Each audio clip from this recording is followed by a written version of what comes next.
কার্যকর্তা, দ্বিতীয়ত দীর্ঘদিন রাজ্য মহিলা কমিশনের দায়িত্ব সামলিয়েছেন। বর্তমানে এখন বিজেপি যাকে প্রার্থী করেছে আপনার হাজব্যান্ড হয়, কি বলবেন আজকে ভোটদান দেওয়ার পর? নমস্কার। আমি ধর্মনগরবাসীর উদ্দেশ্যে বলবো যে আজকের যে নির্বাচন, সেই নির্বাচন ধর্মনগরের উন্নয়নের জন্য নির্বাচন। তাই আমার বিশ্বাস যে ধর্মনগরবাসী ভারতীয় জনতা পার্টির পক্ষেই তাদের ভোটদান করবেন এবং ভারতীয় জনতা পার্টির মনোনীত প্রার্থী শ্রী জহর চক্রবর্তীকে রেকর্ড ভোটে জয়যুক্ত করে পবিত্র বিধানসভায় পাঠাবেন।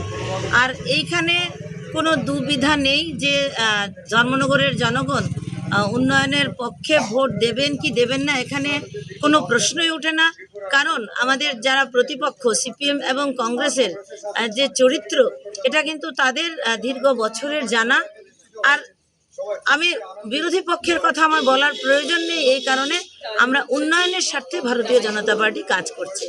আমি আপামর জনগণের কাছে অনুরোধ রাখবো যে আমরা শান্তিপূর্ণ সুষ্ঠুভাবে উৎসবের মেজাজে আজকের এই নির্বাচনের দিনটি আমরা পালন করব।